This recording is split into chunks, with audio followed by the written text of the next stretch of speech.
Bak, bu acı bir gerçek. Eğer hayatın sürekli olarak değer testi karşısında çaresiz kalıyorsan, eğer o anlarda omurgan eğiliyor, elin ayağın birbirine dolanıyorsa büyük bir sorun var.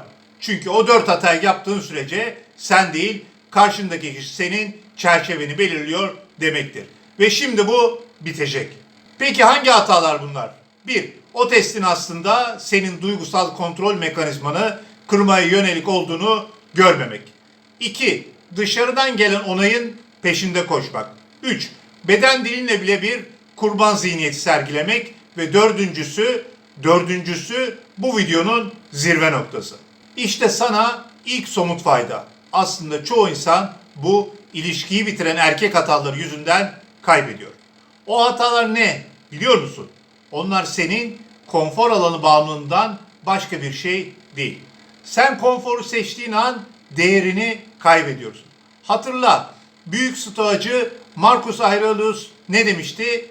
Yapılan haksızlıktan çok ona verdiğin tepki seni mahveder. Hata 1. Kurban zihniyeti. Bu değer testinin başladığı ilk andır. Karşındaki senin kurban rolüne ne kadar hızlı geçtiğini test eder. Örnek veriyorum. Bir keresinde danışanım o test başladığında hemen kendini açıklamaya, haklı çıkarmaya başlamış. Neden? Çünkü çocukluğundan gelen bir yetersizlik hissi var. Bu bir yetersizlik hissi projeksiyonudur. Sen kendini savunmaya geçtiğin an frame paramparça olur.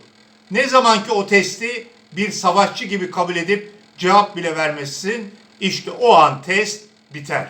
Hata 2. Erteleme. Anlık tepki eksikliği. En sarsıcı gerçek şudur. Erkek frame kaybetmenin en büyük nedeni o anlık test geldiğinde hiçbir şey yapmamak değildir. O an doğru şeyi yapmayı ertelemektir. Sen düşünürken karşındaki çoktan sonucu yazmıştır. Sen o an gereken cevabı verme iradesini göstermelisin. Aksi takdirde duygusal kontrol ipleri elinden kayar gider. Bu yüzden Sun Tzu der ki, savaşın en iyi yolu savaşmadan kazanmaktır. İkinci en iyi yolu savaşa en hızlı şekilde girmektir. Bak, ben kendimden örnek vereyim. Bu hataları defalarca yaptım. Hata 3'e geçmeden önce bir anımı anlatacağım. Yıllar önce benim de ne yapmalıyım diye donup kaldığım, konfor alanı bağımlılığı yüzünden pasif kaldığım anlar her insan gibi oldu. Ne zaman ki erkek misyonumu her şeyin önüne koydum, o testler benim için önemsiz hale geldi. Bu sadece ilişki için değil, hayatındaki her alan için geçerli. Şimdi sıkı dur. Çünkü hata 3, %90'ınızın yaptığı ve farkında bile olmadığı bir tuzağa çekilmekle ilgili. Hata 3. Onay arayışı zafiyeti. Yüksek değerli erkek dışarıdan onay beklemez. O testi geçme arzun bile bir yetersizlik hissi sinyalidir. Sen testi geçmeye çalışırsın çünkü kadın testleri karşısında içindeki o boşluğu dolduracak bir onay beklersin. Ama bu testin kendisi değildir. Testin kendisi senin o onaya ne kadar ihtiyacın olup olmadığıdır. Hayatını erteleme. O an cevap veremiyorsan bu irade eksikliğidir. Bak, eğer bu video serisindeki bilgileri birleştirip hayatını entegre etmek istiyorsan o zaman abone olmalısın. Sadece izleyip geçmek senin kurban zihniyetinden çıkmadığını gösterir. Ben sana sadece bilgi vermiyorum. Sana yeni bir varoluşsal frame inşa etmenin haritasını veriyorum.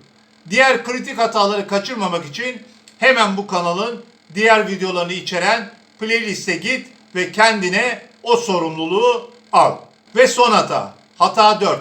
Bağımlılık. Sen o testi geçmek zorundaymışsın gibi hissediyorsan bu sadece dışsal bir kayıp korkusu değil, içsel bir boşluktur. Bu boşluk senin misyonunu ertelemenden kaynaklanır. Hayatının tek odağı ilişkiler olmamalı. Viktor Frankl'ın dediği gibi hayatının anlamını bulursan her şeyi yapabilirsin. İşte sana o 4 hatayı ortadan kaldıracak 3 kısa uygulama adımı. Uygulama 1. Bir hafta boyunca Kimsenin onayını almayı beklemeden sadece kendi istediğin şeyi yap. Uygulama 2. Bir değer testi geldiğinde cevap vermeyi en az 3 saniye ertele. O 3 saniyede duygusal kontrol sende kalacak. Uygulama 3. Kadın testlerini oyun olarak gör, kriz olarak değil. Oynarsın ya da oynamazsın. Sen karar verirsin. Bu videodaki hangi bölüm sende en çok etki bıraktı? Aşağıya tek cümle yaz. Bu hataları gider, frame'i kazan. Ek kaynaklar ve makaleler için açıklamayı kontrol etmeyi unutma. Görüşmek üzere.